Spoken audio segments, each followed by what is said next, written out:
2:58 ng hapon. Ayan, maaraw. Pero syempre, malamig pa rin. Manunundo ako ng estudyante. 20 minutes walk. After ko manundo, mag-walk ulit ako sa town. Pag ganito kasing maaraw mga mare, masarap mag-walk. Minsan naman kasi,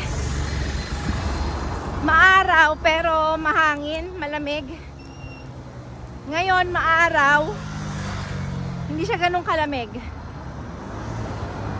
Pero ano kasi dito abnormal ang weather. Kaya pagka ganitong maaraw na hindi masyado malamig, ay sarap mag-walking. Madalas kasi dito malamig talaga, maginaw. Siyempre, mas masarap mag-stay sa loob ng bahay, di ba? Mamaya after ko manundo, mag-walk ulit ako sa town. Sundo ko na yung bulilit. Bulilit! Naantay namin si RJ, Kuya RJ. Ngayon na rin si Kuya RJ. Lumalamig na. Alas 4 ng hapon. Tuloy ko yung aking walking. Dito ako sa town. Pag alas 4 na dito, wala na masyadong tao. Sa tanghali marami dito. Grabe. Pagod na ako.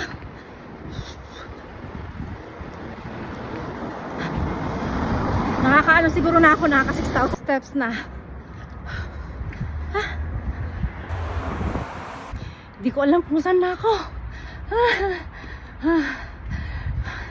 Gamitin na ang maps, yuta. At naligaw na nga po. Yan, nakita ko na ipauwi sa amin. Busit na yan. So, ayan. 1 hour 30 minutes akong nag-walk. Tapos, 20 minutes kanina, nanundo ng estudyante. Ayan. Malapit na ako sa bahay. Pwede na uminom ng water. Grabe, naligaw-ligaw pa ako. Diyos ko, Lord. For the ligaw-ligaw.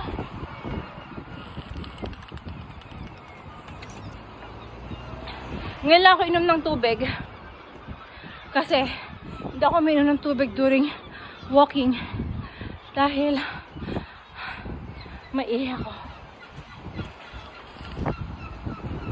Medyo mahangin na rin. Tsaka, malamig. So, yan. Dito na ako sa bahay. Oh, gosh.